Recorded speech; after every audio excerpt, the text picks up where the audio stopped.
gonna be looking at is a classical distillation assignment. In this case, we're not gonna look at the details of how distillation works and recycles, or what's called reflux and reboil and all of that. We're just gonna look very simply at a distillation with 4 components present. And of course, the idea of distillation is to separate out different components based on their volatility. So we, for instance, use it to create stronger alcoholic beverages. We would vaporize some of the ethanol and then recondense it for consumption. But yeah, let's slowly start and have a look at this. So the information I've been given is, I know I have a feedstock, so the stream entering my system, it should be 1000 moles per hour, and I'm told the molar composition of the different compounds. So I have propane, isobutane, isopentane, and pentane. And we're told that it'll split it into 2 streams, top and bottom, quite classic. And we need to calculate the different information about this system. And we're being told in the top stream, all of our propane must be there. 80% of the isopentane that enters our system must be there. And it must have a concentration of isobutane of 40%. Now we're going to have a look at the differences between saying that 80% of the stuff fed to the unit has to be there and that it must consist of 40% isobutane. Slightly different phrasings, quite important results from that. And finally, we're told no pentane, nothing at all, must be present in the top stream. And then finally, well, all the rest has to end up in the bottom. So in this case, first of all, let's try and create a little sketch of this system. So I know I'll be using a distillation tower. So let's just put that into the center. I know that I'll have some stream entering into my tower. And finally, I'll have a top stream and I'll have a bottom stream. So that's sort of a basic sketch of a distillation system. And the information we've been given, we know that 1000 moles has to enter in our feed stream. And I just need the percentages. We have composition of propane, in this case, would be 0.2. And for isobutane, it would be 0.3. For isopentane, it would be 0.2. And finally, for our pentane, it would be 0.3. So that's the information I start out with. I know that's what I'm feeding into my system. And let's then look at what I know about what exits. Top stream up here, no idea how many moles are gonna end up there. So let's just give them names. Stream 1, stream 2, stream 3. And we can say the number of moles in stream 2, no idea. Number of moles in stream 3, no idea. Oh, I write it wrong. Stream 3. There we go. In the top stream, some of the information I'm given, I'm told that the stream must consist of 40% isobutane. So that means up here, I can basically write the same things. I have my composition of propane, of isobutane, of isopentane, and finally of my pentane. And all I know for sure is that the percentage of isobutane has to be, what was it, 40%, so 0.4. The other concentrations, I really don't know exactly what they're gonna be. I know that all of my propane ends up here, but I don't know how much that's gonna make up of the entire stream that is actually up here. But I can use a couple of tricks. So for instance, I know that no pentane must be present in the top stream. So I can say for my pentane, that has to be 0 for sure. If I go to my bottom stream, I can do the same, because for my bottom stream, I'll have the same ones. I'll have X propane, isobutane, isopentane, and I'm running out of space, pentane. Now, because I know that all of my propane must move from here up to my top stream, that means the concentration in the bottom stream down here must be 0. I'm sure there's no propane down here. All of the other concentrations down here, I'm not really sure what they're gonna be.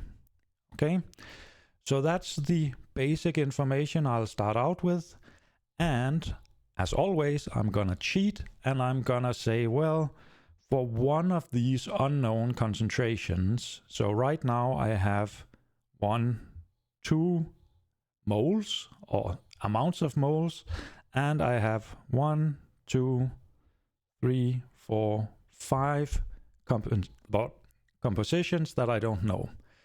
I'm gonna say that for each stream, so for the top stream, either my propane or my isopentane, I'm gonna say they're not unknown because it has to sum up to 100%. So I can just take here 1 minus 0.4 minus whatever this ends up being, and I'll get what the composition of isopentane is.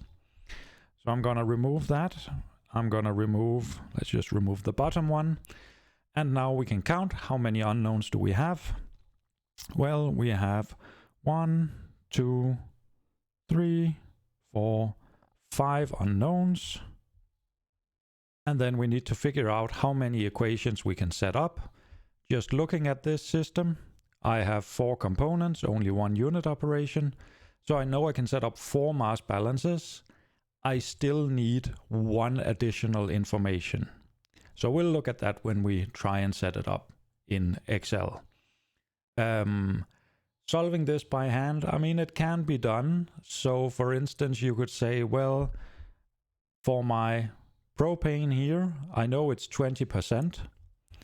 I know that I have 1,000 moles, so that must mean I have 200 moles of propane, and I can do the same for the others, 300 for isobutane, 200 and 300.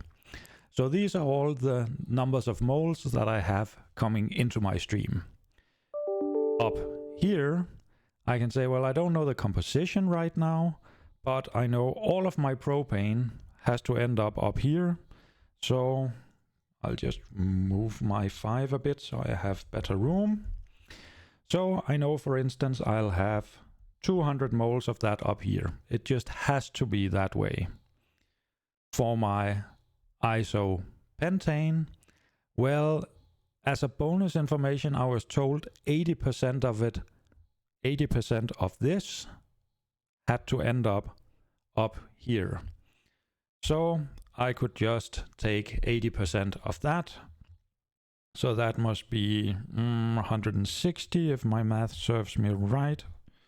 Wasn't it 200? Yeah. So I have 160 up here.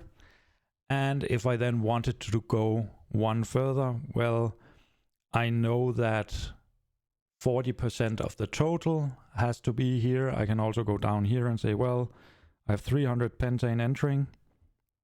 So I know that 300 has to end up down here. For my butane, I don't know. For my isopentane, well, I started with 200. I spent 160 up here. So down here, I would expect to see 40. And then I end up having basically 2 equations with 2 unknowns that I have to solve in order to find the last. So this is how far I can get with very simple math, just like back of envelope calculations. Now we're gonna take this monstrosity and we're gonna try and see if we can put that into Excel. So let's just grab a screenshot of that. There we go. And jump over to Excel, which I have open somewhere. And let's just make that way smaller. So in this case, I have stream 1, 2, and 3. I have 4 different components. So I have my propane, I have my isobutane, I have my isopentane, and I have my pentane. And then I have my total number of moles. And I'm just gonna type in the values that I know, 0.2, 0.3, 0.2, 0.3. For my top stream, all I know is that it has to be 40% for isobutane, and the pentane has to be 0. So that leaves me with this. And this one, I'm just gonna say, well, it's gonna be 100% minus the sum of the others. There we go. So that'll be calculated for me. I don't have to deal with it. For my bottom stream, all I know there is no propane can be there. That means that these are technically unknowns. I'm just gonna take this one and say, well, it's equal to 1 minus whatever the two others ends up being. And then these two are my unknowns. For the totals, I know I'm sending in 1,000 moles. And for these two, no idea what it's gonna end up being. 1, 2, 3, 4, 5 unknowns, just as expected. And we can now scroll a bit to the right. Actually, let's just copy these, paste them here. And just so it looks nice, find percentages, replace with nothing. Yes, that's very nice. All right. I'm now going to calculate how much I have of the different components. So I'm just going to take the total number of moles, multiply it by the percentage. Don't need that any longer. And I can fill that to the right and down. 200, 300, 200, 300. That's what we expected. And we can now, we can now start to set up our balances. So let's just look at our, can we do that easily? Let's move this one a bit. Let's look at our unit 1 total mass balance here. What goes into my system? Well, if I look at my drawing, stream 1 comes in, stream 2 and 3 exits. So that means it'll be stream 1 minus stream 2 plus stream 3. There we go. And I can then just fill that to the right. There we go. So now I have my total and my 4 component balances. We need to keep in mind, we have to exclude one of them. So that gives me 4 equations. I had 5 unknowns, so I need another one. Bonus equation. And the information I'll use is this one. Where is it? 80% of the isopentane fed to the unit must end up in my top stream. So I go back here and I say, okay, how much is 80% of the isopentane fed to my system? Well, 0.8 times the amount of isopentane here has to end up here. So if this cell ends up with a value that matches 80% of the 200 that comes in here, then this cell is gonna give me a value of 0. So that's how I always set up the equations when I'm working with it. I want all of the different equations I have to give me 0. Basically take left-hand side minus right-hand side. Always gives me 0 if I solve it correctly. So now we're gonna try. We're gonna fire up our solver. And first of all, the bonus equation needs to have a value of 0. That's fine. I would like to add some constraints saying that all of these equations, those 4, has to have a value of 0. Then I'm happy with that. And finally, what can we change? Well, we can change all of those and those 2. All of those 5 ones. All of the equations must be 0 by changing the values in the yellow cells. And fingers crossed. It might not work actually. I can't remember if it gets stuck. No. And Solver found a lovely solution for us. Let's see if the solution makes sense. All of the equations give me 0. I get all of my percentages are within reasonable values between 0 and 1. All of my masses are positive and make sense when I look at them. So that would basically be the solution to the first one.